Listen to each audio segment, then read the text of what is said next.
1971 உங்களுக்கு தெரியும், ஒரு மிகப்பெரிய போர் இந்தியாவுக்கும் பாகிஸ்தானுக்கும் நடந்தது. அந்த போர் வெறும் 13 நாட்களிலேயே நிறைவேற்றி விட்டது. இந்திரா காந்தி பிரதமராக இருந்த சமயத்திலே வெறும் 13 நாள் போர் தான். கிழக்கு பாகிஸ்தான் என்று இப்பொழுதைய பங்களாதேஷ் கிழக்கு பாகிஸ்தான் என்று அப்பொழுது பாகிஸ்தான் கீழே இருந்தது உங்களுக்கு. அப்ப இந்திரா காந்தி அந்த கிழக்கு பாகிஸ்தானை பிரித்து பங்களாதேஷ் என்று பிரிப்பதற்காக அரசியல் ரீதியாக பல நடவடிக்கைகளை மேற்கொண்டார். அப்பொழுது போர் நடந்து கொண்டிருக்கின்றது, உச்சகட்ட போர். அதுல இந்திய படையினருக்கு திடீரென்று ஒரு பயங்கர பாதிப்பு ஏற்பட்டுக் கொண்டிருக்கின்றது. ஏன்னா எந்த வியூகத்தை அமைத்து, இப்ப உதாரணமா அங்க இருந்து ஒரு 45 டிகிரி இடது பக்கம் போயிட்டு தாக்குங்க என்று ஒரு ரகசியமாக ஒரு செய்தி பரிமாறப்படுகிறது என்றால், அதை இடைமறைக்கும் கருவியால் இடைமறைத்து பாகிஸ்தானியர்கள் உடனே புரிந்து கொள்கிறார்கள். அதற்கு ஏற்றவாறு தங்களுடைய தாக்குதல் வியூகங்களை மாற்றி அமைத்து இந்திய படையினர் மீது தாக்குதல் தொடுக்கிறார்கள். இந்திய படை அதிகாரிகள் அப்படியே என்னடா இது திகைத்து போகின்றார்கள். இது என்னடா இது, எந்த கட்டளைகளையும் நாம் ரகசியமாக பிறப்பித்தாலும் பாகிஸ்தானிய வீரர்களுக்கு எப்படி தெரிந்து விடுகிறது? இதனால் நம்மளுக்கு 300-400 வீரர்களை இழக்க வேண்டிய சூழல் உருவாகிவிட்டது என்று அப்படியே அவர்கள் மிகவும் திண்டாடி போகின்றார்கள். அப்போ கடைசியாக அவர்களுக்கு நிறைவாக தெரிய வருகின்றது, நாம் கட்டளை பிறப்பிக்கக்கூடிய, அதாவது கண்ட்ரோல் ரூம் என்று சொல்லக்கூடிய அந்த கட்டளையகத்திலிருந்து பிறப்பிக்கக்கூடிய அந்த சங்கேத வார்த்தைகள், ரகசிய கட்டளைகள் அத்தனையுமே அவர்கள் இடைமறைக்கும் கருவியால் அறிந்து கொள்கிறார்கள். அதற்கு ஏற்றவாறு தங்களுடைய தாக்குதல் வியூகத்தை மாற்றியமைத்து நம் மீது தாக்குதல் கொடுக்கிறார்கள். அப்ப இதற்கு மாற்று வழி என்ன? நாம் அனுப்பக்கூடிய செய்திகளை எல்லாம் தெரிந்து கொண்டு பாகிஸ்தான் வீரர்கள் தங்களுடைய தாக்குதல் வியூகத்தை மாற்றி அமைத்து நம்ம மீது தாக்குதல் நடத்துகிறார்கள். இதற்கு மாற்று வழி அப்படி என்றால் அவர்களுக்கு தெரியாத மொழியில் பரிமாறப்பட வேண்டும். அவர்களுக்கு தெரியாத மொழியில் நாம் தகவல்கள் பரிமாற வேண்டும். என்ன மொழியில் நாம் பகிர்ந்து கொள்வது? என்ன மொழியில் நாம் பகிர்ந்து கொள்வது? ஆங்கிலம் ஒவ்வொருவராக சொல்கிறார்கள், உயர் அதிகாரிகள் சொல்கிறார்கள், ராணுவ தளபதி சொல்கிறார். ஆங்கிலம் அதுதான் எல்லாருக்கும் தெரியும். ஹிந்தி ஏறத்தாழ உருதுவும் இந்தியும் 99 விழுக்காடுகள் ஒரே போலதான் இருக்கும், ஒரே மாதிரி தான் இருக்கும். எழுத்து மட்டும் தான் வேறு. இப்பொழுது பாகிஸ்தான் யாரு பேசினாலும் 100 விழுக்காடு என்னால் புரிந்து கொள்ள முடியும். அதாவது நான் இல்லை, இந்தி மொழி தெரிந்தவர்கள் யார் என்றாலும் உருதுவை முழுமையாக அறிந்து கொள்ள முடியும். அந்த அளவிற்கு அது சகஜமாக புரியும். அப்போ இந்தியில் நாம் தகவல்களை பரிமாறக்கூடாது. வேறு எதில் பகிர்ந்து கொள்ளலாம்? ஒவ்வொருவராக சொல்கிறார்கள். குஜராத்தி, மலையாளம், ஒவ்வொரு மொழியாக சொல்லும் போது தமிழ் மொழி பிற மொழி கலப்பில்லாமல் தானாகவே தனித்து இயங்கக்கூடிய ஆற்றல். தூய தமிழிலே சொல்லிவிட்டால் எவனுக்குமே தெரியாது, தமிழை படிக்காதவர்களுக்கு தெரியவே தெரியாது. ஆகவே தமிழ் மொழியை நாம் தகவல் பரிமாற்ற மொழியாக பயன்படுத்தினால் மட்டுமே பாகிஸ்தானியர்களின் இத்தகைய யுக்தியை நாம் தோற்கடிக்க முடியும். நாம் பகிர்ந்து கொள்ளக்கூடிய அந்த சந்தேச பாசைகள், அந்த ரகசிய மொழி அவர்களுக்கு தெரியாமல் இருக்க வேண்டும் என்றால் தமிழ் மொழியைத்தான் நாம். அப்படி என்றால் அதற்கு உடன்தானே எங்கெல்லாம் தமிழர்கள் இருக்கின்றார்கள், சிக்னல் காப்ஸ் என்று சொல்கிறோம் என்றோ, அதில் இருந்தக்கூடிய அத்தனை தமிழர்களையும் போர்க்களத்திற்கு அனுப்பி, போர்க்களம் என்றவுடன் அந்த கட்டளையகம் என்று சொல்லக்கூடிய அந்த கண்ட்ரோல் ரூம் என்று சொல்லக்கூடிய கட்டளையகத்திலே நிமிர்கிறார்கள். அங்கு தகவல்களை பரிமாற இடத்திலும் தமிழர்களை வைக்கிறார்கள், தகவல் பெறக்கூடிய இடத்திலும் தமிழர்களை வைக்கிறார்கள். அப்படியே வியூகம் மாற்றி அமைக்கப்படுகின்றது. தகவல்கள் தூய தமிழிலே பரிமாறுகின்றன. பாய் ஏக் ஹஜார் ஹத்தியார் கே சாத் ஜாக்கே உஸ்கே பாரோ அப்படி சொன்ன அந்த கட்டளைகள், இடப்பக்கம் 1000 வீரர்களுடன் உடன்தாடை துமிக்குகளை அனுப்புங்கள், தாக்குதல் நடத்துங்கள் என்று ரகசியமாக தமிழ் மொழியில் செய்திகள் பரிமாறப்படுகின்றன. வெறும் 13 நாட்கள், டிசம்பர் 3ஆம் தேதி 1971 டிசம்பர் 3ஆம் ஆதி துவங்கப்பட்ட போர் 4-5 நாட்கள் அவர்கள் மொழிகள் இந்தியையும் ஆங்கிலத்தையும் கலந்து பரிமாறிய அந்த சங்கேத மொழியை புரிந்து கொண்டு அவர்கள் தாக்குதல் வியத்தை மாற்றி மாற்றி போக்கு காட்டி கொண்டிருந்த பாகிஸ்தானியர்கள் 97,000 பேர்கள் பிணைக்கேதியாக பிடிக்கப்பட்டு சரணடைவதற்கு காரணமாக இருந்தது தமிழ் மொழி. ஆக பாரத தாய் வெற்றி பெறுவதற்கு மூல காரணமாக 1971ஆம் ஆண்டிலே மூல காரணமாக இருந்தது தமிழ் மொழியில் செய்த செய்தி பரிமாற்றம். ஆக இது 2000 ஆண்டுகளுக்கு முன்னாலே யானையை பிறமொழியால் பழக்கிய அந்த தமிழனின் மரபு, காவல் மரபு இத்தகையது. இப்படி இது மட்டுமா? நீங்க பாத்தீங்கன்னா இப்ப இந்த ராணுவ வீரர்கள் பார்த்தா இங்க வந்து தொப்பியில வந்து நீங்க நம்ம சாராநாத் ஸ்தூபில இருந்து எடுத்த அந்த சிங்க முகம் வச்சிருப்பாங்க, தெரியும். நம்ம பொதுவா அரசு ஊழியர், நம்ம துணை ராணுவம் என்றாலும் சரி, ராணுவம் என்றாலும் சரி, இங்க வந்து அந்த நேஷனல் எம்பளம் என்று சொல்லக்கூடிய அந்த சாராநாத் ஸ்தூபியில இருந்து எடுத்தது, அதுல இருந்து எடுத்த அந்த 4 முகம் தலை உண்டு, நம்ம வெளியே தெரியும் போது 3 தலை தெரியக்கூடிய அந்த சிங்கம். அதன் பிறகு இந்த மோனோகிராம் என்று சொல்லுவாங்க. அது வந்து என்னன்னா, இதுல ராஜஸ்தான் பாலைவனம் போன்ற பகுதியில் இருக்கிறவர்களுக்கு இங்க ஒரு இது இருக்கும். அப்ப இந்த ராணுவத்திலும் துணை ராணுவத்திலும் இருக்கக்கூடியவர்கள் இந்த தொப்பியை பார்த்தவுடன் அவர்களுக்கு தெரியும் இந்த தொப்பி. அதிலும் நீங்கள் இப்போ CISF என்று சொல்லக்கூடிய அந்த மத்திய தொழில் பாதுகாப்பு படையினருக்கு பார்த்தா நீல தொப்பி இருக்கும். CRPF என்று சொல்லக்கூடிய சிப்பாய்களுக்கு பார்த்தீங்கன்னா காக்கி தொப்பி இருக்கும். ஒவ்வொரு வண்ணம் நீங்க பார்த்திருக்கலாம். அப்படி அந்த நிறங்கள் வெவ்வேறு நிறமாக இருக்கும். ராஜஸ்தான் பாலைவன பகுதியிலே இருக்கக்கூடிய வீரர்களுக்கு அந்த பாலைவனத்தின் படம் இருக்கும். காட்டு பகுதி, ஜார்க்கண்ட், நம்ம உத்தரகாண்ட் மாநிலம் போன்ற பகுதிகளிலே இருக்கக்கூடிய அந்த படை குழுவினருக்கு பாத்தீங்கன்னா காடு படம் இருக்கும். இது ஏற்கனவே 2000 ஆண்டுகளுக்கு முன்னாடி. இதை வந்து நீங்க வந்து நிறை கவர்தல போறவன் என்ன வச்சுட்டு போவான்? வெச்சி பூ வச்சுட்டு போவான். நிறை கவர்தலுக்கு போறான்னாலே வெச்சி, அப்பயே நிறை கவர்வதற்காக செல்கின்றான் இவன். அப்ப நிறை கவர்வதற்கு செல்லவனை மீட்பதற்காக அந்த ஆணிரைகளை கவர்ந்து சென்று விட்டான். அந்த ஆணிரைகளை கவர்ந்து சென்ற பகைவர்களிடமிருந்து மீட்பதற்கு ஒரு படை சேர்கிறான், அவன் கரந்தை பூ வைத்திருப்பான். பாருங்க, அப்போ இது ஆணிரை கவரும் படை, இது ஆணிரை மீட்கும் படை. இனி மதிர்ச்சுவரை முற்றுகையிடுவதற்கு போறான். இப்ப நம்ம எத்தனையோ முற்றுகைகள். அப்ப அவன் உளிஞ்சை பூ வைத்திருப்பான். உளிஞ்சை பூ வைத்து விட்டான் என்றால் இவன் வந்து மதிலை முற்றுகையிட போகின்றான்.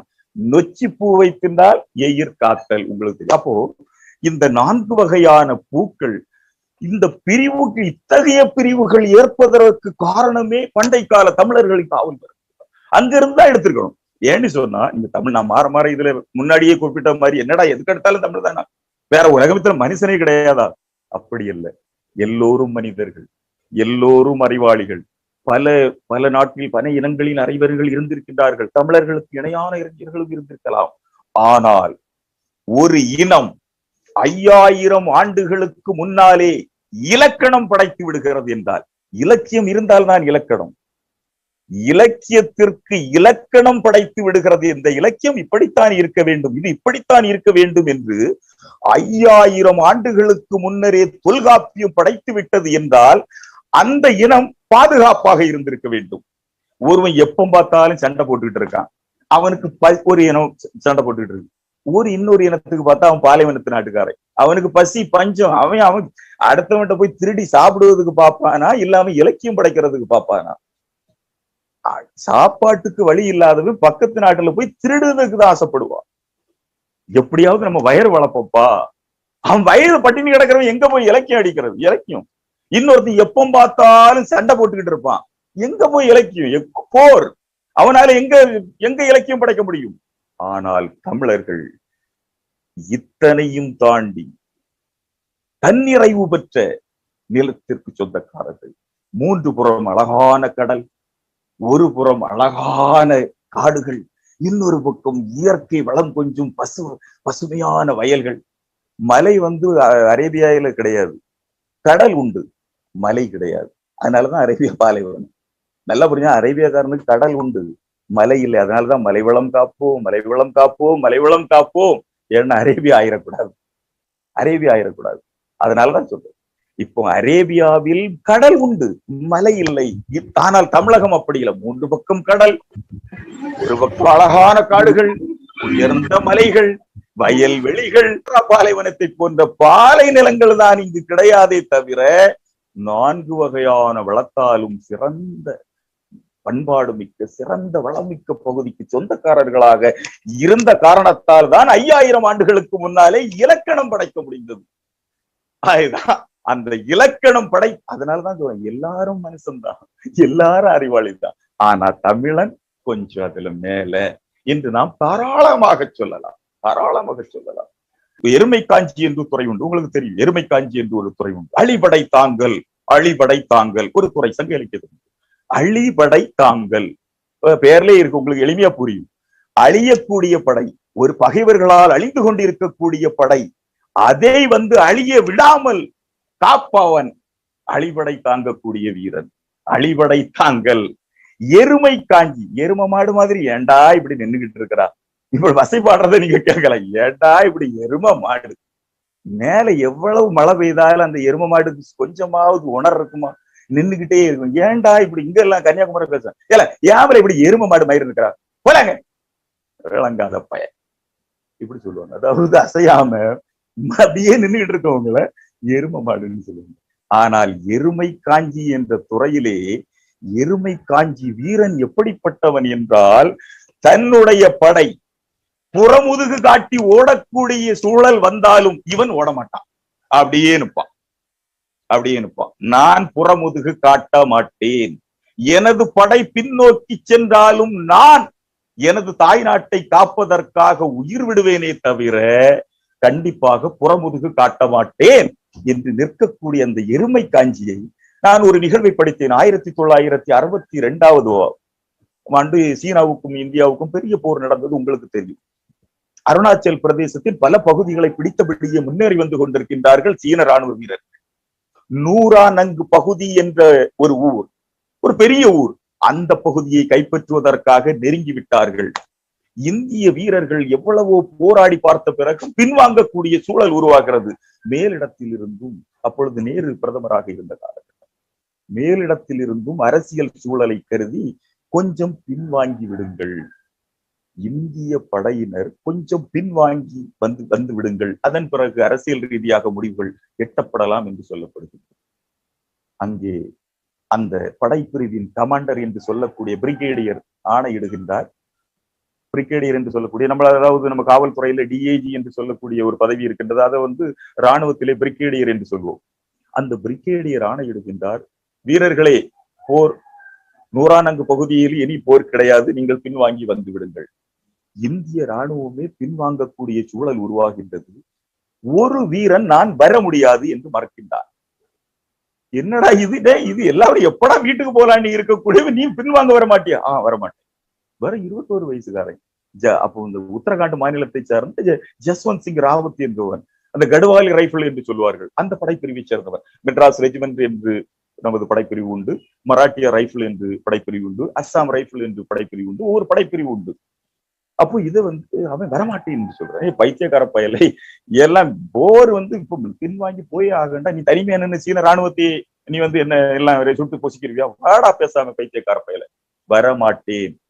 ஜஸ்வந்த் சிங் ராவத் என்ற அந்த கடுவாலி ரைபிள் அந்த படைப்பிரிவை சேர்ந்த வீரன் மறுத்து விடுகின்றான், வரமாட்டேன், நான் வரமாட்டேன், இங்கேயே நான் போரிட்டு மாழ்வேனை தவிர பின்வாங்கி வரவே மாட்டேன் என்று அங்கேயே நிற்கின்றார்.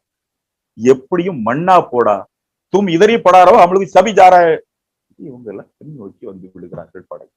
படைப்பிரிவு பின்னோக்கி செல்கின்றது. நூறானங்கு பகுதியிலே இவன் மட்டும் நிற்கின்றான். அங்கங்கே இறந்துபட்ட வீரர்களால் விடப்பட்ட 1-2 துப்பாக்கிகள் கிடைக்கின்றன. இவனுக்கு வழங்கப்பட்டிருந்த துப்பாக்கிகள் கொஞ்சம் அந்த காய்ந்து போன பிரெட் என்று சொல்லக்கூடிய அந்த ரொட்டி துண்டுகளும் இருக்கின்றன, அங்கேயே இருக்கின்றான். படை முன்னேறி வந்து கொண்டிருக்கின்றது. இவன் நுட்பமாக தன்னிடம் இருந்த அந்த கிரானைட் என்று சொல்லக்கூடிய அந்த 1-2 எரிகுண்டுகளை சுமார் 50 மீட்டர் தொலைவிற்கு வேறு திசையில் ஏறுகிறான். இங்கு வலப்பக்கம் ஏறுகின்றான். அதாவது உளவியல் மன ரீதியாக சீன ராணுவத்தை படை இன்னும் பின்னோக்கி செல்லவில்லை, இங்கே மறைந்திருக்கின்றார்கள், கண்டிப்பாக திடீர் கொரில்லா தாக்குவதற்கு வாய்ப்பு இருக்கின்றது. ஆகவே நாம் உடனடியாக இந்தியாவின் மீது நூறானங்கு பகுதியின் மீது உடனடி புகுந்து விடக் கூடாது என்று சொல்லி அங்கேயே நிற்கிறது. இவன் சுடுகிறான், அவ்வப்போது சுடுகிறான், அதிலே இருக்கிறான், இருக்கக்கூடிய ஒரு குப்பியில் தண்ணி இருக்கிறது, குடிக்கிறான். அந்த துப்பாக்கி எடுத்து வாய்ப்பு கிடைக்கும் போதெல்லாம் சுடுகிறான்.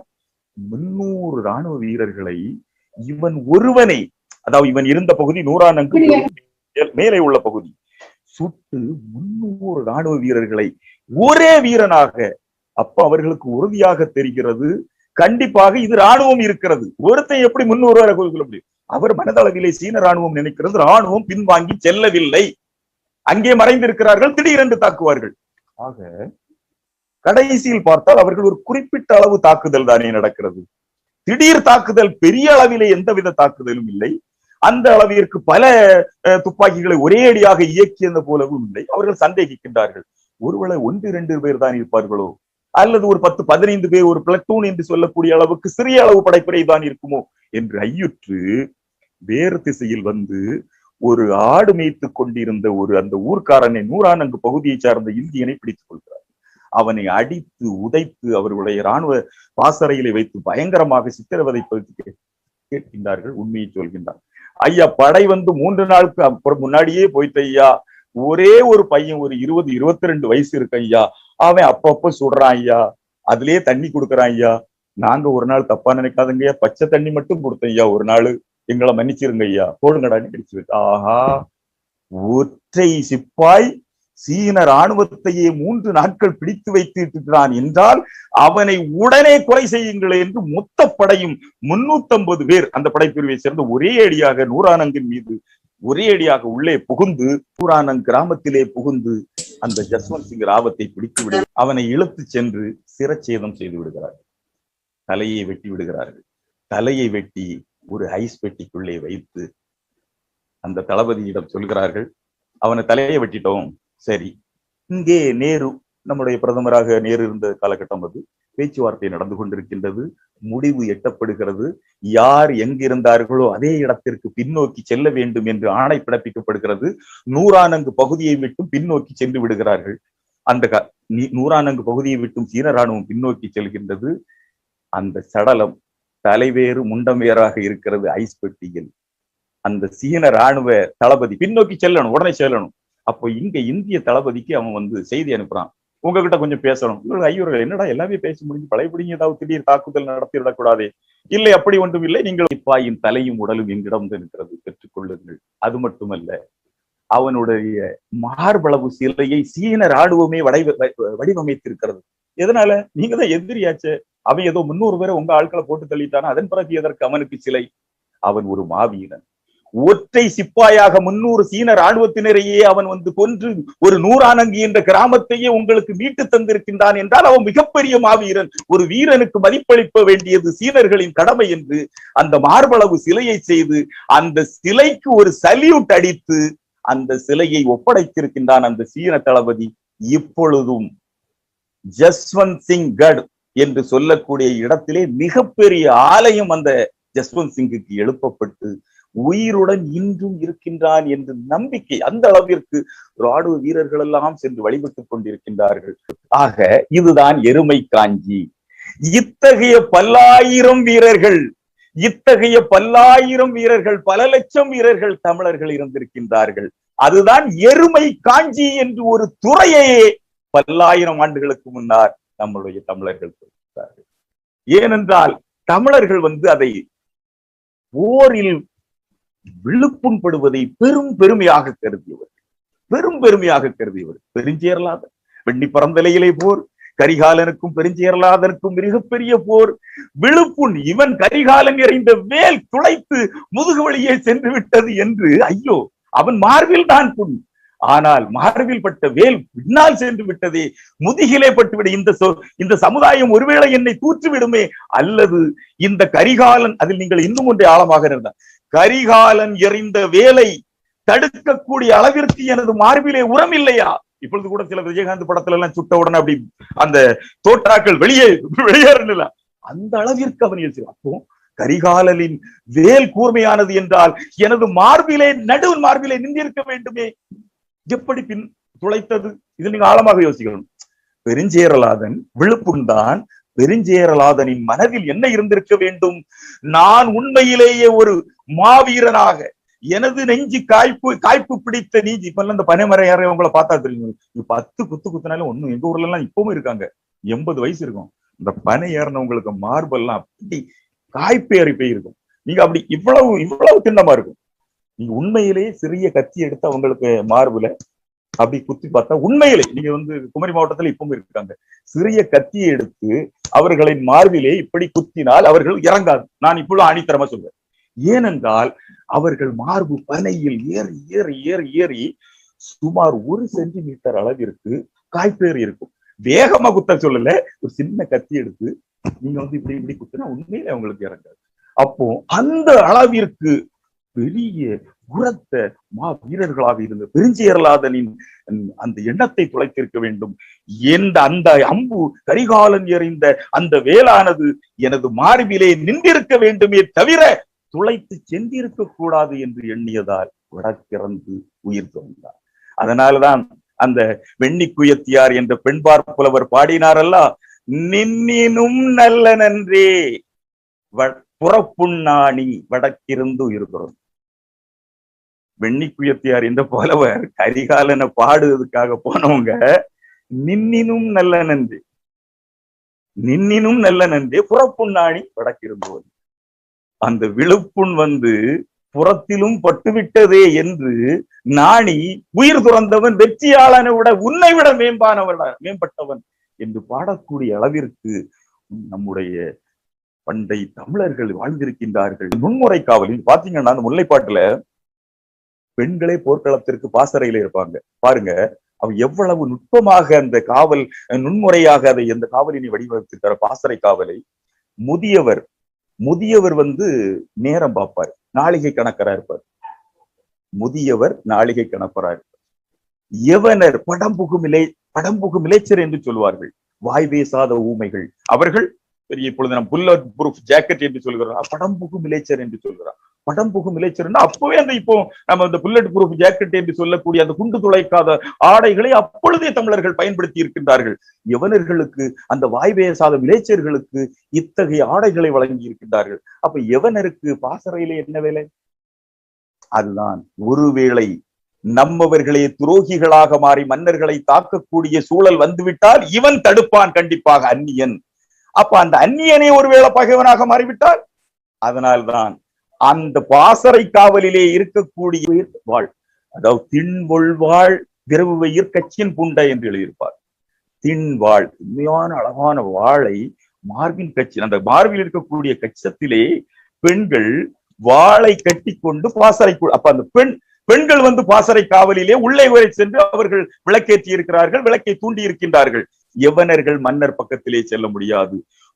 ஆக நம்பிக்கைக்குரியவர்களாக பெண்களையும் அவர்கள் கையிலே வாளை கொடுத்திருக்கின்றார்கள்.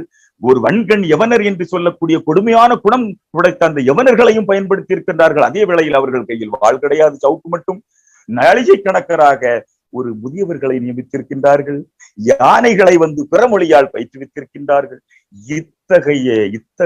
இத்தனை நுட்பமான இந்த காவல் நடைமுறைகளும் காவல் மரபுகளும் இப்பொழுதும் நம்மவர்களால் கடைபிடிக்கப்பட்டு வருகின்றன. அந்த வகையில் தமிழர்களின் காவல் மரபுகள் உலகத்திற்கே ஒரு முன்னோடியான காவல் மரபுகளை அறிமுகப்படுத்துவதற்கு ஒரு மூல காரணமாக இருந்திருக்கின்றன என்பதை கூறி, வாய்ப்புக்கு நன்றி கூறி பெருமக்களிடம் இருந்து விடைபெறுகின்றேன். நன்றி, வணக்கம். ஐயா காமராஜ் ஐயா, அருமையான உரை. நன்றி நன்றி, மிக அருமையான உரை. காவல் திட்டங்கள் எல்லாம் சங்க காலத்தில் உள்ள போர் யுக்திகளைத்தான் இன்றைய காலகட்டத்திலும் பயன்படுத்துகிறார்கள் என்று சொன்னதெல்லாம் மிகவும் அருமை. ஐயா வணக்கம். அவங்களுக்கு உரையாற்றினவங்களுக்கு ரொம்ப நன்றி. இது கலந்துரோட நிகழ்ச்சியிலே ஒரு மிக சிறப்பான நிகழ்ச்சி. இது ஒரு புதுமை என்னன்னா, தமிழ்ல கட்டளை இட்டதுனாலதான் நம்மால வெற்றி பெற முடிஞ்சதுங்கிற ஒரு புதிய செய்தி எனக்கு தெரியவே தெரியாது. இந்த செய்தி ரொம்ப அற்புதமான செய்தி. அவங்களுக்கு இலக்கியத்தை ஆழ்ந்த புலமே இருக்கிறதுனாலதான் சங்க இலக்கியத்துக்கு அப்படி இவ்வளவு சிறப்பான ஒரு உரையாற்றிருக்கிறாங்க. உண்மையிலேயே மிகவும் பாராட்டுக்குரியது. இந்த தமிழகத்துல ஜஸ்வந்த் சிங்கை போல ஆயிரக்கணக்கானவங்க, நூற்றுக்கணக்கானவங்க, ஆயிரக்கணக்கானவங்க அந்த காலத்திலே இருந்திருக்கிறாங்கிற இந்த செய்தியை நினைவூட்டுவது நமக்கு உண்மையிலே வியப்பான செய்தி. அவர்களுக்கு மனப்பூர்வமான பாராட்டுகள், வாழ்த்துக்கள், நன்றி. நானும் ஒரு இராணுவ வீரனாகத்தான் நானும் இருந்தேன். ஆக இன்றும் இருக்கின்றேன், என்றும் இருப்பேன். இன்றைய தகவல்கள் தங்க இலக்கியத்தில் இருக்கின்ற அத்தனை வீர சாகசங்களையும் நமக்கு சுவாரஸ்யமாக எடுத்து கூறினார் அவர்கள். இது மிகப்பெரிய நமக்கு ஒரு கிடைத்த ஒரு பொக்கிஷம் என்றுதான் சொல்ல வேண்டும். மிகப்பெரிய ஒரு சாதனையாளர் இன்று நான் சந்தித்திருக்கின்றோம் என்று சொல்லலாம். காமராஜ் அவர்களுடைய உரையை கேட்ட பிறகு நாங்களும் தமிழர்கள் என்று நெஞ்சை நிமிர்த்தி கொள்கிறோம். அவ்வளவு ஒரு அருமையான உரை. ஐயா அனைவருக்கும் வணக்கம். மிக முக்கியமானது என்னவென்று பார்த்தோம் என்று சொன்னால், ஐயா காமராஜ் குமாரசுவாமி ஐயா அவர்கள் இருந்த அந்த துறை காவல் செய்கிற அந்த துறை என்று பார்த்தால், ஆனால் அவர் மனதிற்குள் இருந்த ஆவல் துறை என்பது இந்த தமிழ் மொழி மீது இருக்கின்ற பற்று என்பது நமக்கு தெளிவாக விளங்கி இருக்கிறது. அதாவது தமிழையும் காவல் செய்திருக்கிறார் என்பதை அவருடைய பேச்சின் வாயிலாக நாம் இன்று முழுமையாக அறிந்து கொண்டோம். மிக சிறப்பு. அதிலும் அவர் துவக்கத்தில் சொல்லுகின்ற பொழுது அவர் சொன்னதை பார்த்தால், தமிழ் என்பது ஒரு கடல் அப்படின்னு சொல்லிட்டு அதோட நிறுத்திடல. ஒரு கடல் மட்டுமல்ல, அது பல கடல் அப்படின்னு ஒரு வாசகத்தை அவர் பயன்படுத்தும் பொழுது, அப்ப தமிழ் சங்கம் என்பது மட்டுமல்ல, அது சங்கமம் என்பதையும் அவர் குறிப்பிட்டிருக்கிறார். ஒரு முக்கியமான செய்தி இதுவரை நம்மளும் கேள்விப்படவே இல்லை. அந்த செய்தியை அவர் சொல்லியிருக்கிறார். அந்த சங்கேத மொழியாக ஹிந்தியை பயன்படுத்தாமல், வேறு மொழிகளை பயன்படுத்தாமல், அதில் தூய தனித்து இயங்கக்கூடிய தமிழை தான் பயன்படுத்தினார்கள். தங்கள் மூலம் ஆகா, நான் பெருமையாக சொல்லிக் கொள்ள முடிகிறது. உயர்தனி செம்மொழி எம்மொழி என்பதை கம்பீரமாக எங்களால் சொல்ல முடிகிறது. அந்த ஒரு விஷயத்தை தாங்கள் அழகுற சுட்டி காட்டினீர்கள். காமராஜருடைய உரையில் இருந்து இன்று செம்மொழி என்பதற்கான பொருள் தெரிந்து விட்டது வாகித் ஐயா. மிக பெரிய உரை. நீங்கள் எப்படி அந்த தமிழாக பேசினீர்கள், எப்படியெல்லாம் வேகமாக பேசினீர்கள் எல்லாம் என்று பார்த்து வியந்து போனேன் ஐயா. நான் மிகப்பெரிய சிறந்த உரை. டாக்டர் அப்துல் கலாம் அவர்களோடு நாங்கள் சீரடியில் பார்க்கும்போது, இன்றைக்கும் நமது மண்ணில் இருந்து காவலராய், கண்காணிப்பாளராய், தன் தாயையும் உடன் நிற்க வைத்து, பெற்றோரை உடன்தானே நிற்க வைத்து அந்த வணக்கம் செலுத்தி பதவியில் ஏற்ற அந்த தன்மைதான் தங்களுக்கு இருக்கிறது என்பதை நான் நினைப்பேன். நன்றி பல பகர்கிறேன் ஐயா. தொடர்ந்து பயணி. ஐயா காமராசர் அவர்கள் பேசியது ரொம்ப சிறப்பா இருந்தது. இந்த ராணுவத்துல எப்படி தமிழ் மொழி பயன்பட்டது அப்படின்னு சொல்லும் போது நமக்கு தெளிவா புரிஞ்சுது. இந்த மாதிரி தமிழ் மொழி பயன்பட்டிருக்குங்கிறது யாருக்குமே, பொதுமக்களுக்கு யாருக்குமே தெரியலன்னு நினைக்கிறேன். நான் இப்போதான் முதல் முறையா கேள்விப்படுறோம். இல்ல யாராவது கேள்விப்பட்டிருக்காங்களா என்னன்னு தெரியல, எனக்கெல்லாம் தெரியல. அதே மாதிரி ஐயாவும் சொன்னாங்க, வாகித் ஐயாவும் தெரியாதுன்னு சொன்னாங்க. அது எப்படி தெரியாம போகுது? ஒண்ணுமே, அதாவது பெரிய புகழ் இல்லாத இதெல்லாம் கூட பயன்படாத மொழிகள்ல கூட சிறப்பா கொண்டாடிட்டு இருக்காங்க. நம்ம மொழி இவ்வளவு சிறப்பா பயன்பட்டு இருக்கு. ஆனா நமக்கு தமிழர்களாகிய நாமே அதை கேள்விப்படாம இருக்கோம். அது ஐயா மூலமா இன்னைக்கு கேள்விப்பட்டது ரொம்ப மகிழ்ச்சியா இருக்கு. ஐயா காமராஜ் ஐயா, சொல்லுங்க ஐயா. செல்வராஜ் அவர்கள் உங்களுடைய இந்த பேச்சுக்களை எல்லாம் ஒரு புத்தகமாக வெளியிட சொல்லி அவர் ஒரு கோரிக்கை வைத்திருக்கிறார். கூடிய சீக்கிரம் அதை நிறைவேற்றுவீர்கள் என்று நம்புகிறேன். வணக்கம் ஐயா. ரொம்ப சிறப்பான ஒரு உரையை கேட்ட மகிழ்ச்சியில் இருக்கிறோம். தமிழ் மொழியோட சிறப்பை நீங்க சொன்னது ரொம்ப இந்த காலத்துக்கும் இன்றைய நாளுக்கும் ரொம்ப பொருத்தமானதாக இருந்தது. ரொம்ப சிறப்பா இருந்தது ஐயா. வாழ்த்துகள், பாராட்டுகள். நன்றி. காமராஜ் காமராஜ் காமராஜ், எங்கு பார்த்தாலும் காமராஜ் என்கிற பேச்சு நிலை பெற்றிருப்பதற்கு காரணம் அவர்கள் அறிவாளிகளாக இருப்பதனால் அல்ல, தமிழையும் தமிழனையும் நிறுத்தி இருப்பதால் வணங்குகிறேன். நன்றி, வணக்கம்.